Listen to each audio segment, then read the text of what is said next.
So I think we're live. Okay, so hello everybody. Happy Human Rights Day. We're really excited for this panel this afternoon. Thank you to everybody for joining, and thank you so much to Shalini and Ketty and to the John Humphrey Center and everybody who is involved in putting this monumental convention together. It's really, really something and really wonderful. So thanks to everybody. We're going to jump right in because we only have an hour. So I am going to ask Shalini first to introduce yourself, and then we'll pass over to Ketty. So Shalini, over to you. Hi, everyone. Happy Human Rights Day and to the, I believe, end day of this phenomenal conference. Thank you to the John Humphrey Society. I'm Shalini Konanur. So by day, I'm a lawyer and the executive director of something called the South Asian Legal Clinic of Ontario, SALCO for short.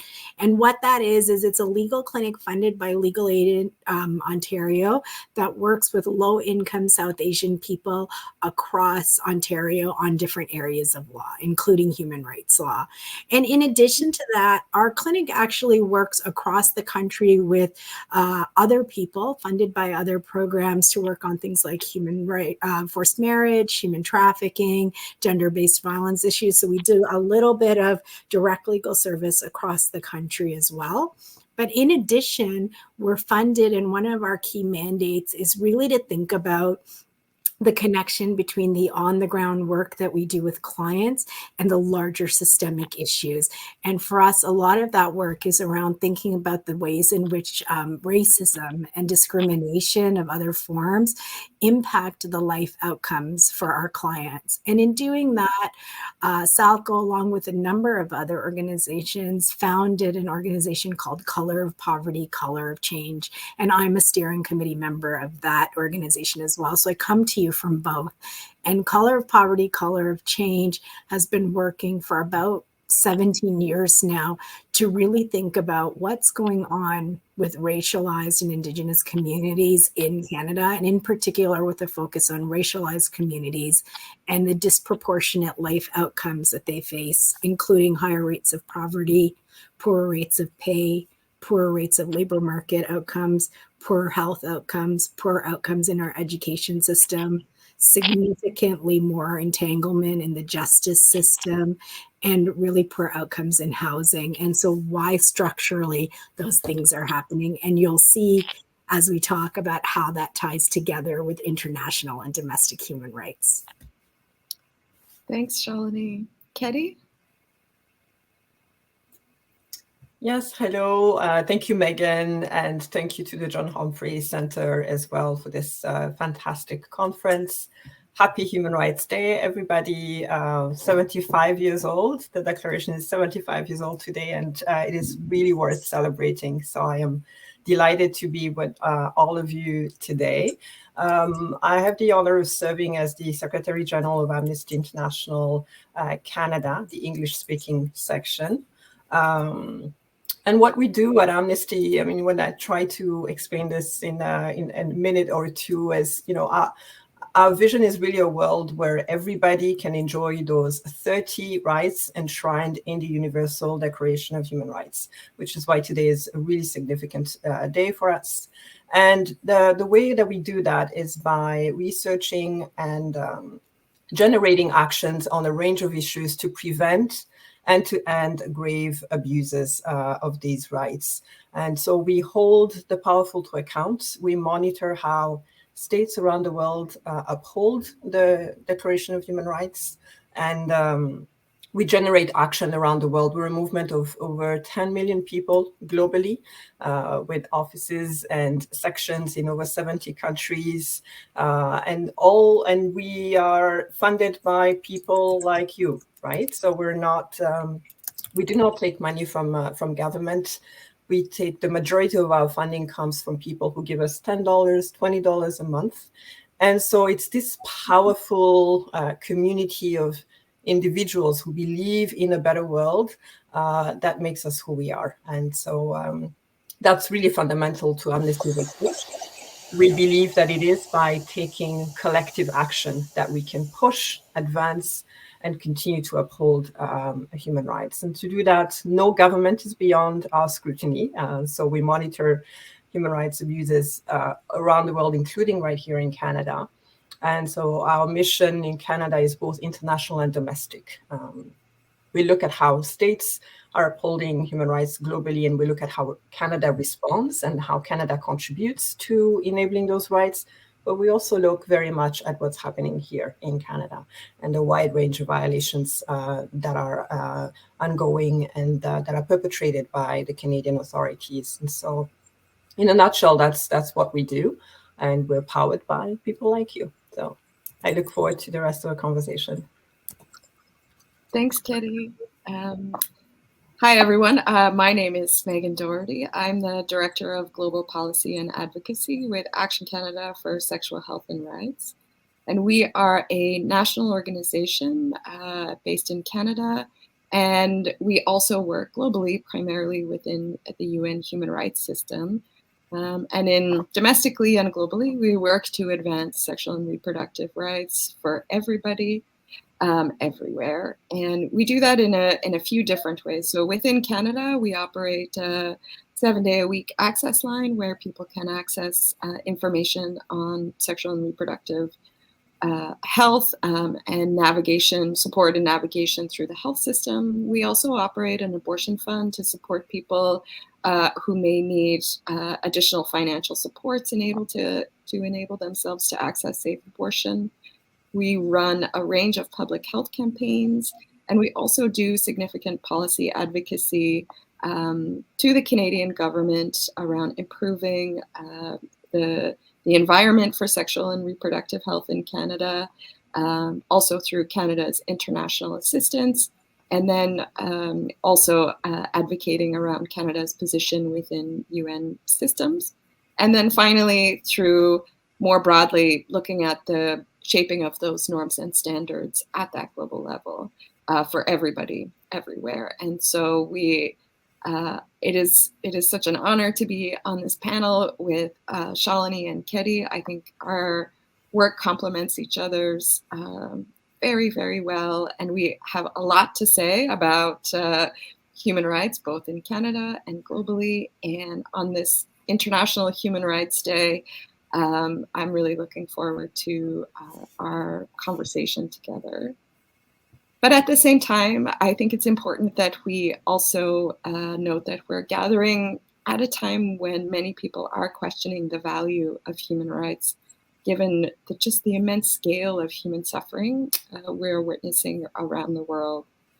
And I have to say for myself, as a advocate with presentations that start with "I heart human rights," and I work every day within the UN human rights system, I too have been questioning whether human rights can deliver on its promise. But then I was listening to a speech that the UN High Commissioner for Human Rights was delivering just last week. And he was talking precisely about this. He was being asked, has human rights failed? And his unequivocal answer was no, they have not failed. That our leaders have disregarded the principles and mechanisms of human rights, and this is why the world is in sort of a challenging state that it is today. And because human rights are not at the center of policy making right now, it is only through increased attention, reclaiming those rights and putting them back at the center that is the path forward. And I think this, for me, this really resonated with me. It gave me some hope and gave me a framework from which to be able to do this work in a way that is meaningful. And it also, gave me a sense of urgency around the need for civil society to come together across our movements to reclaim these rights, to reclaim this framework, and to demand better from our governments. And in Canada, we do have a lot of work to do in this area and reimagining a human rights infrastructure that would allow for greater accountability, transparency, and participation of all rights holders. So with that to sort of help shape our conversation today, I would like to start by asking Shalini, how and why does your organization engage with the human rights frameworks? And from your perspective, what do they offer? I think, thanks, Meghan. And I want to echo what you just said, because even in my day-to-day work with my colleagues at Salco, there has been a steady sort of creeping of hopelessness, right? Because we see on the ground every day the ways in which our human rights structures are failing people in their lives. And it happens to me too, right? And, but I do the same thing. I reflect on having been in the legal clinic system, working with low income racialized communities for 25 years, what it was like for me back then and where we are now. And we've had some progress, right? And I try to remind, some of the people that I work with that there has been. We didn't talk about the collection of things like disaggregated race-based data. We didn't used to talk about the race, gender, pay equity cap, right? People like me were not invited into spaces to even talk. And so we are moving.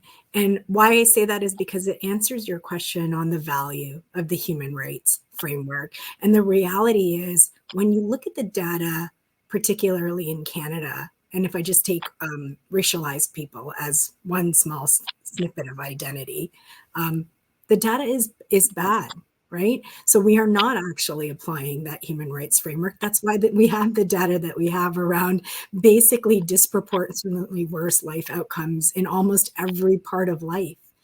For these communities, although we have growing populations of these communities across the country, right? And so it's really critical that we readjust to human rights framework and a human rights lens, because that allows you to think about the ways in which decision-making, policy, law, even the work we do outside of the government should be approaching the solutions, right? And so I think that's part of the reason for the engagement. The other part is, you're right. Now more than ever, it feels really important to me that civil society speak together and speak loudly to pressure people in positions of power across governments, across the board, not just governments, but private sector. There's a lot more in terms of power than just government decision makers to do the right thing, to make the right decisions, and to push us forward and keep that framework at the center.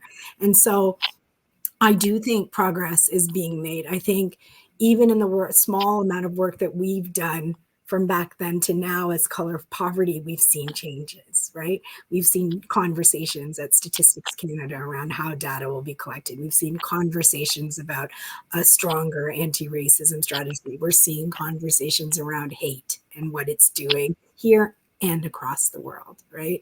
And it's so important. And the other piece and reason for getting involved is, we also know as a group of people that many people are disenfranchised and left out of these conversations.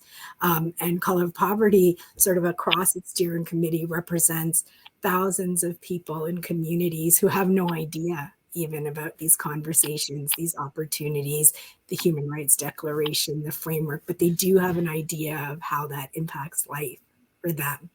And so the idea of thinking about how we can play whatever role we can play in opening those gates up and allowing access to spaces where people feel some positive agency to speak and tell their truths, whatever they may be, and to be active on those is a really great thing. So now that I feel like if I've busted in, everyone else needs to bust in too, and I got to figure out how to make that happen in whatever way I can. Thanks, Shalini. I might ask you, Ketty, the same question. From your perspective and from Amnesty's perspective, what is it about the human rights framework? I mean, this is at the heart of the work that Amnesty does. But when you talk about what is the value of this work, how do you describe what these processes and frameworks offer? Yeah, I think it's really important to echo the words of the High Commissioner and to not fall into cynicism. because the framework has not been applied, and therefore to question the validity of the framework itself, but rather to reclaim the moment and call for a better implementation and use of the declaration. So for us, our work is rooted in the declaration and the various international covenants that were born from that. And I think it's important for us to remember that even our ability as women, for instance, or as queer people, or as racialized peoples, to exercise our rights is rooted in that declaration, later shaping constitutions around the world and framing the legal framework around the world. So I think that point needs to really, really be understood so that we do not make the mistake of thinking we are better off in a world without human rights. A world without a basic fundamental framework of human rights is a world of the survival for the strongest, the fittest, the meanest, the most brutal, the most powerful. And so it really is essential that we continue to use that framework. I mean, for us, the work that we do is fundamental in the sense that we are constantly monitoring and bringing to light the ways in which those who are in power, and as Shalini rightly said, it can be the government, it can be corporations, it can be anyone who has excessive amount of power, uses that power to disenfranchise particular groups and communities. And so the bulk of our work is really to bring that to light and to campaign and to ensure that their voices are do not remain remote and unheard, to use the words of Arundhati Roy, preferably unheard, but that indeed we do hear those voices from a community in Guatemala, in Namibia, in Taiwan, and that together globally we continue to advance on those rights. So that is essential. I think for us, the ability to make the local international is essential, and to build international solidarity, and to continue to claim these important tools that were created since. Think of the CEDAW, for instance, the Durban Declaration, which has not been fully implemented, but gives us, and gives everyone who's been othered and marginalized the legitimacy to claim and to advance their rights. So I think from that perspective, it is essential. And those in power would like us to forget about the relevance of human rights, would like us to no longer believe in the possibility of a world that upholds fundamental rights. Not that the 30 articles in the Declaration are complete or perfect, not that the context around the building of the Declaration itself was the most equitable one. After all, at the time, the majority of the world was still colonized. And so, yes, all these things can be true, but the value of these fundamental frameworks also remains an important avenue to continue to push forward. And, yes, the world is in a really dire state right now, but we have advanced so much. And I think today is also a day to remember how far we have come. When you look back to a century ago, and who really got to enjoy their full human rights, it was primarily people in the global north, white people, white men in particular, who had the power and the privilege to be able to enjoy the full range of these rights. But the rest of the world did not. And so we're not there yet, but we also are not where we were 75 years ago. And I think that's worth remembering. Thanks, Ketty. And I think from my perspective, what I have heard from both of you is human rights also offer us a sense of not being alone in the world with our struggles. And that I think about how I came to this work was working on abortion rights in Ireland when it was criminalized, and you couldn't talk about abortion anywhere in Ireland. Nobody would invite you to participate in any consultations or meetings because they didn't want you to talk about abortion. And it was through, the using the international human rights system and connecting with advocates and activists from around the world who are also taking these same fights to the UN and bringing them back to their countries, that I began to understand, what the human rights system could offer for people who were struggling to make their voices heard, to change those laws and policies, particularly in contexts where the people in decision-making positions didn't want to talk about them, or issues that were extremely stigmatized, or for which there is no civic space in which to raise these issues. And I think the ways in which the international human rights framework provides space for people to bring these issues to not only to the international space, but to be able to use the mechanisms that are available through the country mechanisms to give visibility, to create that space that you need to make some sort of change. And you're right. We often, we are, sort of, we forget, and we need to be reminded constantly about the progress that we have made over the last 75 years. And I think as a sexual and reproductive rights advocate, when I first started working on human rights, it was you couldn't talk about abortion in so many different spaces. And only 8 years ago, there was a general comment that was issued by one of the treaty body committees on the right to sexual and reproductive health, which spells out very clearly the obligations of states to provide safe abortion services.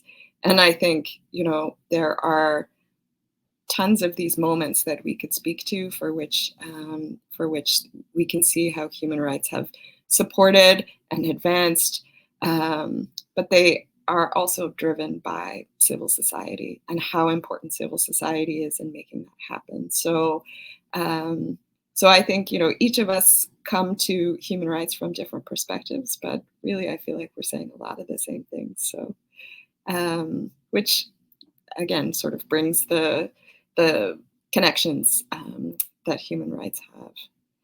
And if we look to Canada, how is Canada faring in its implementation of its commitments? And I'm going to turn to you, Shalini, because you have a big smile on your face.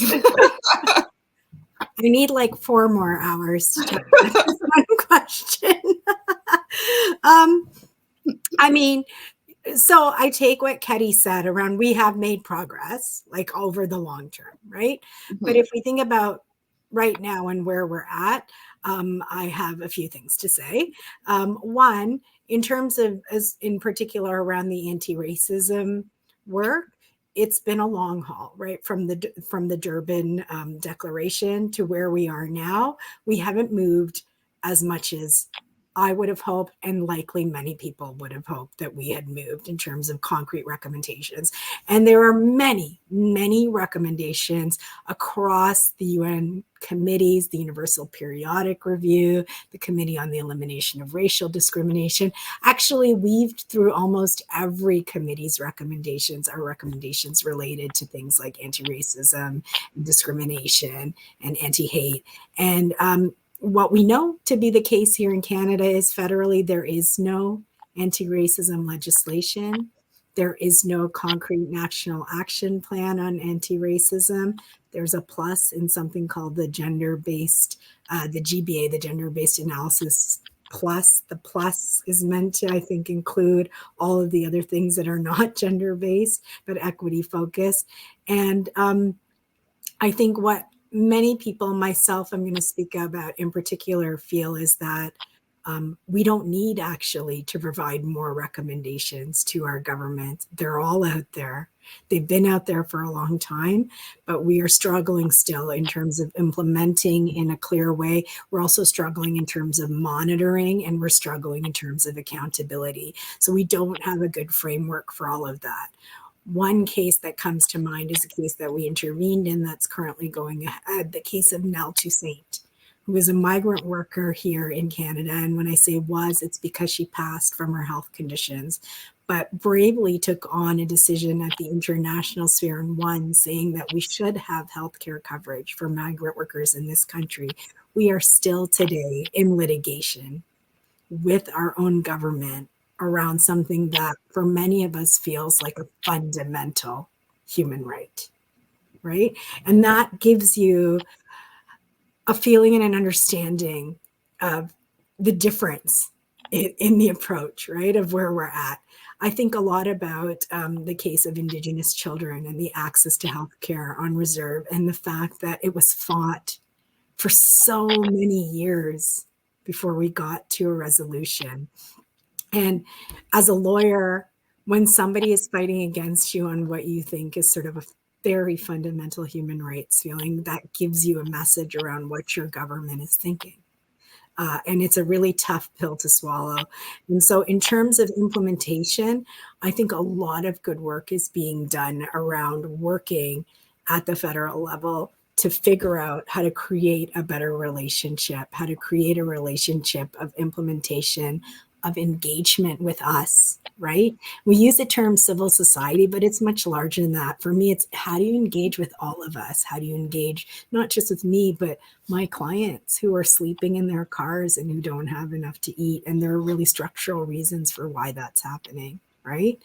And so how do you monitor what you're doing? It can't be piecemeal. And how do you have accountability for that? And I want to go a step further, because human rights in Canada is not about jurisdiction, right? We talk a lot about our obligations with the federal government, but the reality is the obligations are much wider. They're with all levels of government. They're with us. They're with private sector. They're with people day to day. And in every way, shape, and form, we see these interactions even on a daily basis. And I think a lot about what we've been hearing at the clinic with our clients who are Muslim, and talking about now more than ever the daily interactions of Islamophobia. And to be frank, I have lots of people that I work with who are also facing anti-Semitism and lots of hate in other ways, right, around gender identity, sexual orientation. And I think the reality of seeing that day to day on the ground is telling me that in terms of how we're doing domestically on the implementation of human rights is that we're not doing well, right? We're not doing well when it really comes down to what's happening in the lives of people every day. So systemically, structurally, we're not doing well. And as a result, it's really causing harm in so many different ways at the individual level, but also in the conversational level, the growing xenophobia. You can see layer upon layer how the failures are breaking down into our everyday lives. And so, I'm sure we'll get into talking about what we all think we can do better.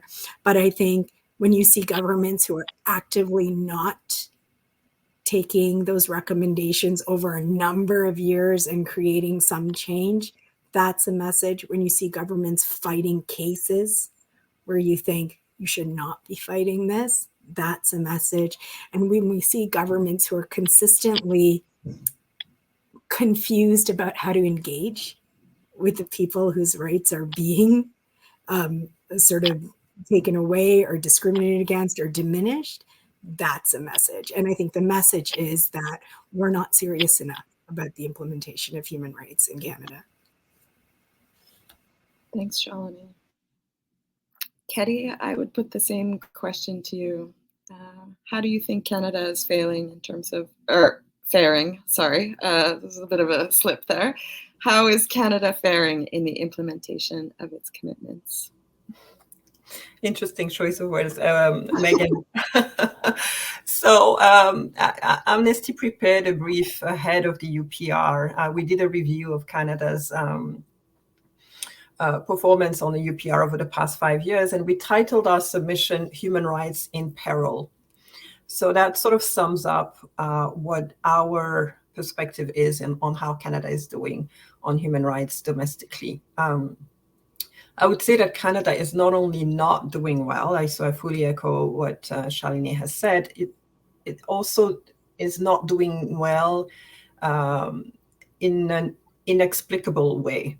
And I think that is perhaps what we need to really uncover, because the frameworks exist, the discourse exists as well, but there's a fundamental rift between what Canada ought to be doing and what Canada is actually doing. And, to me, I see really three fundamental challenges to Canada really upholding human rights for all in the country.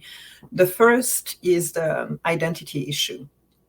And so when you really look critically at whose rights are now being upheld, you have the face of Indigenous peoples, racialized peoples, Black people, people who have various sexual identities, people with disabilities. So there's a very intersectional face to who does not get to enjoy their full rights in Canada. And that, if you're not careful, creates the impression on the outside that indeed there are human rights being upheld in Canada, because there's a particular group of people whose rights are more or less respected. And then there's another group that really is enduring severe violations. When you think that 65% of the women who are in maximum security prisons across the country are Indigenous, when they only make up 5% of the Canadian population, clearly there is a glaring gap here. And that number rises up to 90% when you go to the prairies. When you look at whose rights are fundamentally disrupted, who gets arrested, who is policed, who has snipers over them, who is overly surveilled, again, these are Indigenous, Black, and racialized peoples. And so that's really important to better understand what is happening. The second major challenge, and Shalini spoke to that, is a gap between policy and practice. So again, a fracture between the laws, the frameworks that exist, and the bodies that are tasked with implementing them, using practices that are still inherited from colonial practices. And it is important to remember that Canada still is a colonial state in its practices as well. And so again, a gap between how internationally Canada presents itself and how it is domestically applying its human rights obligations on something, like one of examples I can provide is the UN Declaration for the Rights of Indigenous Peoples, and the fundamental right to free, prior, and informed consent, which is conveniently not incorporated and not legislated fully in Canada. And so therefore, you take a declaration, but you remove the substance by not applying and not providing free, prior, and informed consent for Indigenous peoples across the country. There's a gap between discourse and what Canada says publicly and what Canada does in the courts. And here, I think if you really want to see truly the extent of human rights violations that are ongoing, you see them in the court proceedings, where the government is in the court paying millions and thousands of dollars in legal proceedings, fighting the communities that it is claiming to be, to be supporting or creating action plans for. So again, a huge gap there as well. But also to some extent policy gaps. You see practices that still continue and many Canadians are not aware about, such as forced sterilization or coerced sterilization of Indigenous women, but then no criminalization legislation that would, again, deter these practices from happening, and no strong mechanisms in place to stop the missing and murdered Indigenous women's crisis as well. So again, gap between intention and practice. And then the third big and important challenge is the adherence to international mechanisms and international frameworks. So surprisingly, Canada engages really poorly with treaty bodies, special procedures, and UN frameworks overall on issues that are happening within Canada. And we track these things very closely, and there are many occasions where treaty bodies, special procedures will write to Canada with very clear recommendations. You have special rapporteurs in the country making recommendations, UN experts making recommendations, making very strong calls. And not receiving a response from Canada, or Canada simply just not implementing these critical recommendations. And that is a problem, not only for Canada, but it also erodes the purpose and the effectiveness of these mechanisms globally. And so that is a fundamental and big challenge. And we see that also in the implementation of what Canada does at the federal level, from the provincial and the territorial. That is a challenge that is genuine and exists, but it, could be overcome with, again, real strong political will to prioritize human rights. So a range of ways in which Canada is not doing what it should, and it is certainly not leading on human rights domestically, but also a clear opportunity to do better. I mean, you can only do better from here. So that would sort of sum up what I see as the main challenges in Canada. Thanks, Ketty. And I think, we have all had different experiences sort of engaging with the formal structures of the human rights mechanisms that are available within Canada. And we have regularly commented, you actually have the same conversation over and over and over again. You make the same points over and over again, and then nothing changes. And so, and to your point, Shalini, as well, we keep getting pretty much the same recommendations every UPR, every treaty body, and, we're not seeing sufficient implementation. And I'm very interested in the infrastructure of human rights, particularly as it relates to civil society engagement with it, primarily because, we all work on a wide range of issues, and we, are trying to bring attention to the human rights violations for the communities in which we work. But at the same time, if there's no infrastructure in place, then nobody can actually realize their rights, or only a select few, as you pointed out, Ketty. So, and so to me, this is one of the biggest challenges within Canada, is that the mechanisms of government that are supposed to exist for us to be able to hold the government accountable, they actually don't exist in Canada. And I was giving a session yesterday, sort of trying to explain how it works right now. And I wrote out the list of all of these continuing committee of senior officials for human rights, senior committee for officials for human rights.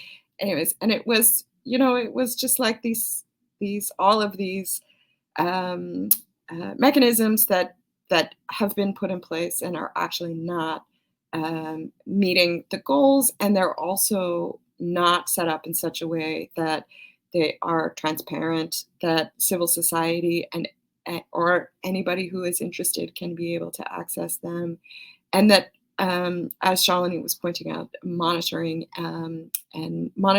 not only the recommendations that are being received, but also how they are being implemented, and then also how these different agencies within the governments are not sufficiently resourced.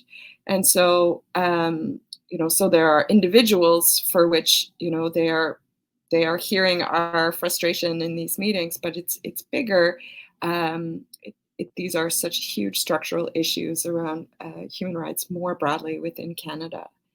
And so as we are in International Human Rights Day, which allows us to also dream of the future that we want, and imagining, if we could rebuild, or if we could build a new human rights infrastructure in Canada, what would it look like? What would we want to see?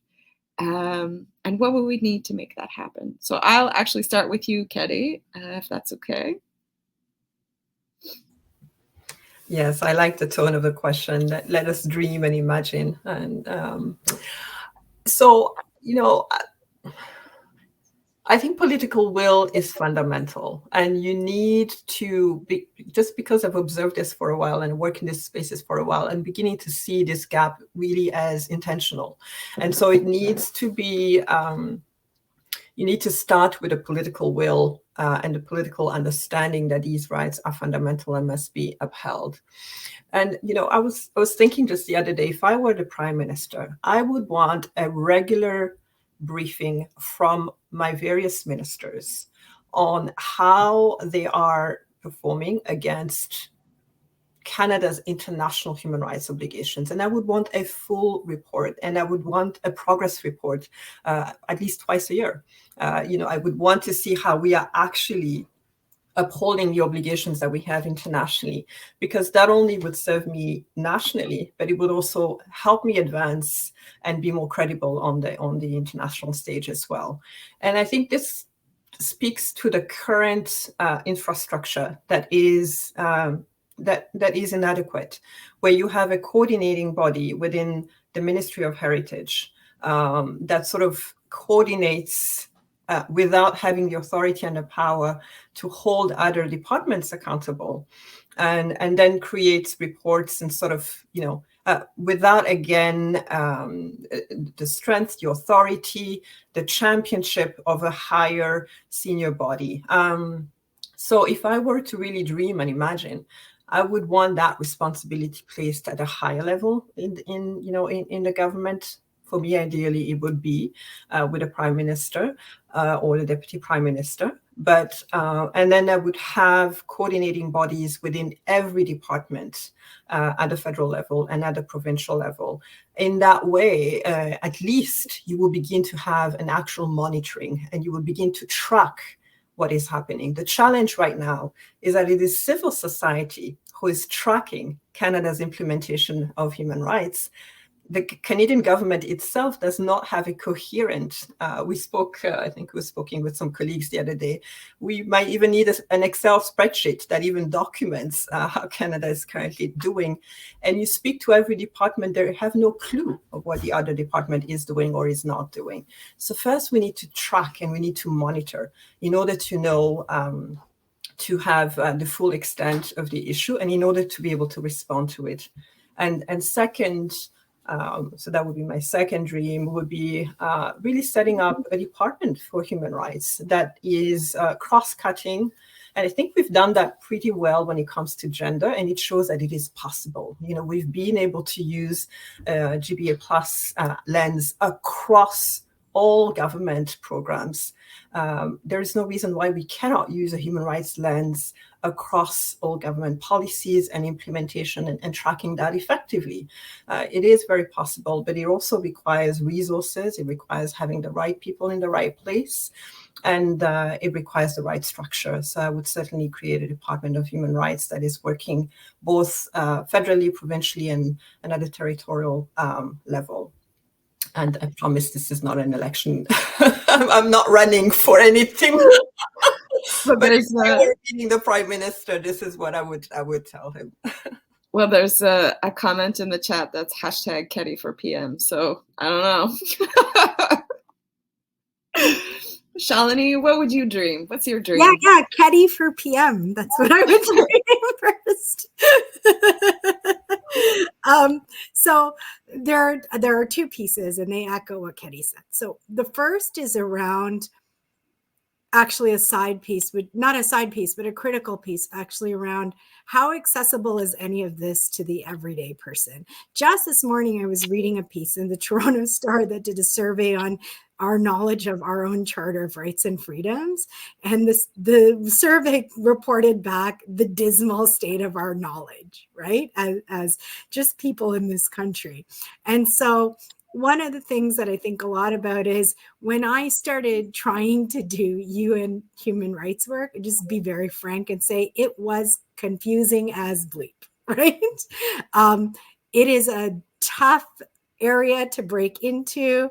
Every space has different rules. Who's invited to every space is different. Who has power and privilege in these spaces is different. It's confusing. And I always think back to just every day meeting clients and people who I think the implementation of human rights affects them so much more deeply than it does me because of my power and privilege. and they're never going to understand or have access to these spaces, and they're the ones who need to be heard.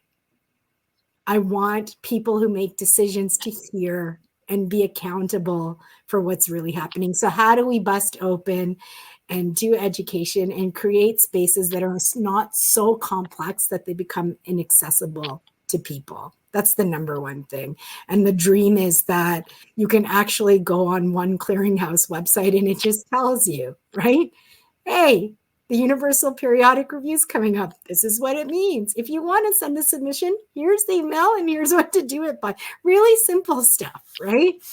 Which we absolutely can do. And I agree with Ketty that these are intentional choices that are being made to keep, in particular, vulnerable communities out of these conversations. That's intentional in my view, right? And I had an experience at CERD where Canada gave a presentation and stood up and said, like in front of civil society and to the committee, our police forces don't racially profile. In 2017, set it on the record, right? They need to hear from the thousands of clients I've had and the millions of people across this country for whom that experience is not true, that they have been racially profiled. So I think one of the dreams for me, the hopeful dream, is that we can get the resources to be able to make the system accessible, to let people even know, what does the Human Rights Declaration say, right? Why is it important? Why does this matter to your life? And how can it matter to make change? And then I agree with everything Ketty said. My view is that we should start foundationally in my dream world with legislation that creates positive obligations on our decision makers at all jurisdictions in this country. I find that in Ontario, when we created anti-racism legislation, that was much harder to detract than government saying, let's make a policy, let's do this. It sort of survived in overshifts in changes in governments in a different way, right? How it's implemented, different story, but at least the framework survives. And then my view is the same as Ketty's, that we need a department, and we need one that I think is resourced by governments, but at arm's length. One that will then be able to go across intersectionally departments to ensure that that framework is being implemented. And, you know, when I think of GBA Plus, it's definitely a good model, but some of the decisions that come out now around things like mothers who are and aren't eligible for Canada Child Benefit, how does that pass the GBA stamp, right? And so, you know, there's a glimpse of how it could work, and then there's also a glimpse of how it's working. So why I say arm's length is pull it out, right? Legal clinics are like that. We're funded by Legal Aid Ontario. Our work is primarily against the province who funds us, right? But we're arm's length so that we can do that work from a different distance and really enforce something in a different way. So I would love to see that legislative framework. Then I would love to see, and we've been calling for it at Color of Poverty for a long time, some sort of department, secretariat, you can use whatever word you want to use in there, that actually then thinks about the implementation and goes cross-cutting across jurisdictions, across government departments, and that the legislation creates a positive requirement for the implementation, because that's where the fail is right now. There's a lot of, this is your issue. No, this is your issue. No, this is your issue. And a lot of passing the buck, as they say here, right? Around, do you have obligations to implement this? It's not good feelings, right? For me and for all of us, I think these are fundamental rights. And so fundamentally, there has to be a legal requirement for the implementation. So in my dream world, that would happen. Of course, I'm a lawyer, so all of it is legal dream world stuff. And that department would happen, and it would be resourced. Because the truth is, things are often created, and then where they fail is because they're not given the resources to do the work. I believe that there are really good intentions in certain parts of the government at Canadian Heritage, but they're not given the agency, the authority, or the resources to do the work. So without those things, that will never happen. And I think as a marker, we have to have a strategy that sets out how we will do it, how we will monitor it, how we will report on it, And what is our accountability when we don't do it? Thanks, Shalini. And I also would be in favor of a Department of Human Rights. And I also think we should have, I mean, I take your point around the arm's length piece, but I also feel like we should have a Minister for Human Rights who is ultimately responsible, recognizing that the Prime Minister would be ultimately responsible, but we need somebody who will, we need somebody who can drive this in a way, from my perspective, for which there is a political cost if they don't deliver. And I also wanted to pick up on what you were saying and what Renee had put in the chat around, folks not knowing how to access these frameworks. Folks don't even know what's in the charter and how it applies to their day-to-day life, and the value and importance of human rights education.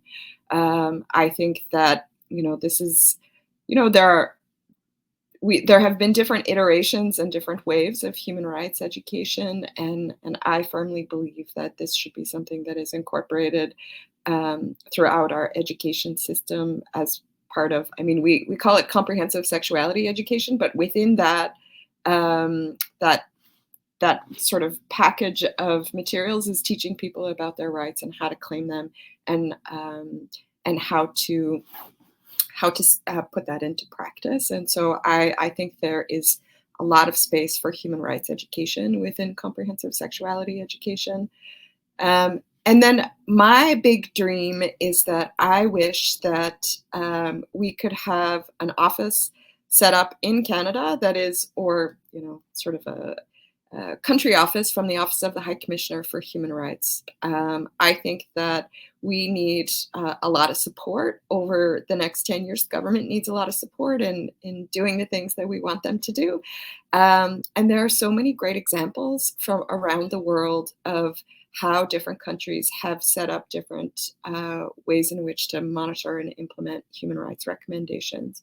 There are so many lessons learned that we could benefit from here in Canada. And it would also provide, it would sort of allow Canada to sort of engage more authentically and with legitimacy in terms of the ways in which it presents its position on human rights internationally versus how it presents it domestically.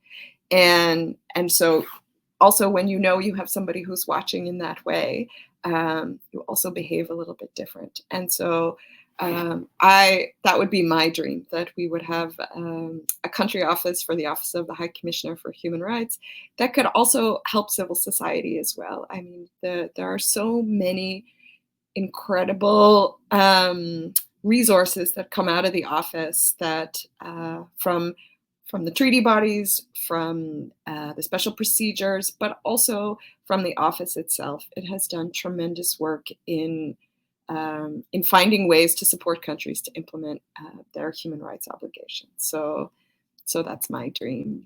And I know that we're almost coming to time, but I thought we should sort of end on the main question, which is supposed to be the focus of this panel, which is around mobilizing civil society to get excited, to dream, to really push and come together across all the different sectors to make this a reality. And so maybe this is a two-part question, and it's, well, I'll put it back together in one. Shalini, what's your pitch to civil society to say this is important, we need to come together, we really need to make this happen?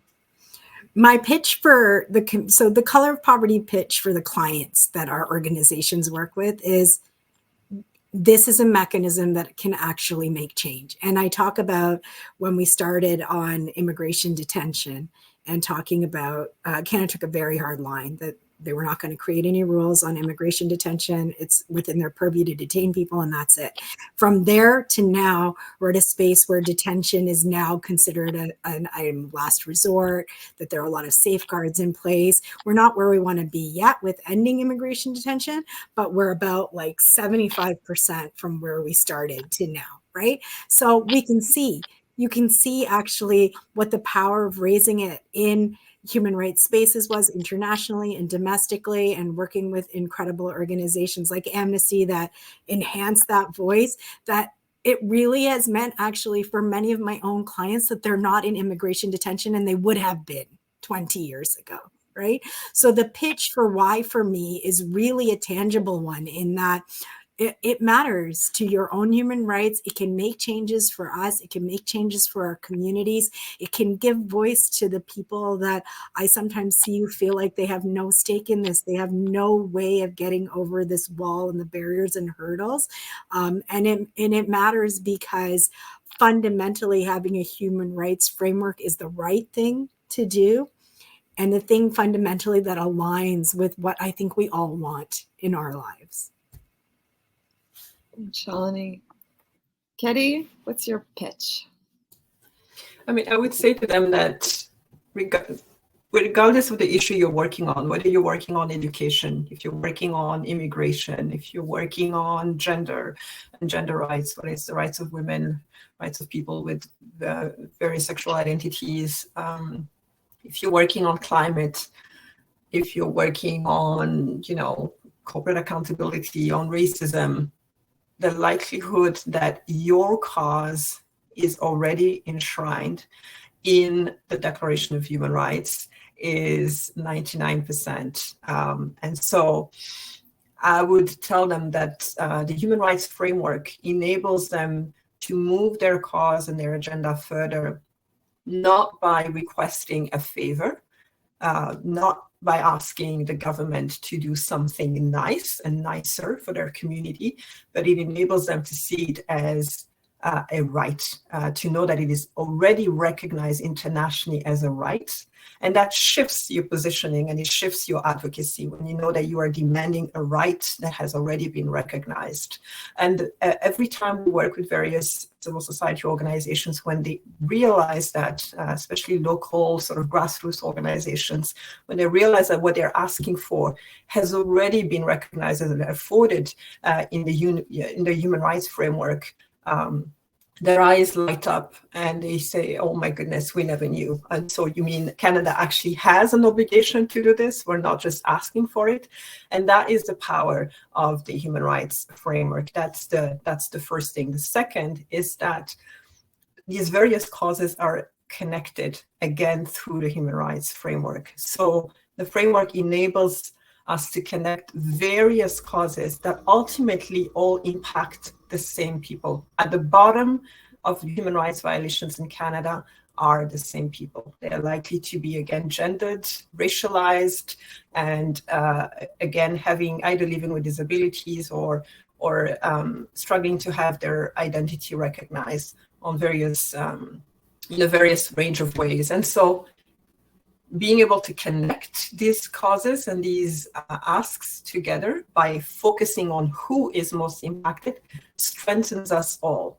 And so it means that if you're working on gender rights and someone else is working on Indigenous rights and mining, for instance, or corporate companies, then you can work together because you're actually trying to advance the rights of Indigenous women who are the most impacted in this country. So it creates synergies and movement building in a way that otherwise wouldn't be possible. And that's exactly what makes us stronger. When we all as civil society unite and push forward with one agenda, it is impossible not to hear us. But those in power benefit from a fragmented and fractured civil society. And the human rights framework enables us to unite and have a stronger and more powerful voice collectively. Thanks, Ketty. I think I don't think I could put it better than you. So we're at the end of our session today, and I think we've gone the whole ups and downs of our emotions about today and the human rights framework, but ultimately we're ending, I think, on a hopeful note and recognizing that there are many flaws in the system, but the human rights framework is important. It belongs to all of us, and we all have a stake in making sure that we are able to claim our rights, and that we need to push the government to take its commitments more seriously and that we, I think as Renee was putting in the chat, we are the power of the people. That's what human rights are all about, the power of the people. And so I want to thank you both so very much for reminding us of the hopeful aspects of human rights, that we have made a lot of progress. We have lots more work to do. And as civil society, we are going to be able to do this work better if we do it together. So I think with that, I will wish everyone a happy International Human Rights Day, and encourage everybody to find ways to participate and get involved. I think the John Humphrey Center will, I'm going to just sort of maybe speak out of turn here, but for those who are interested in working with us, kind of nerds on the human rights infrastructure, I think everybody is welcome. So thanks very much, everyone.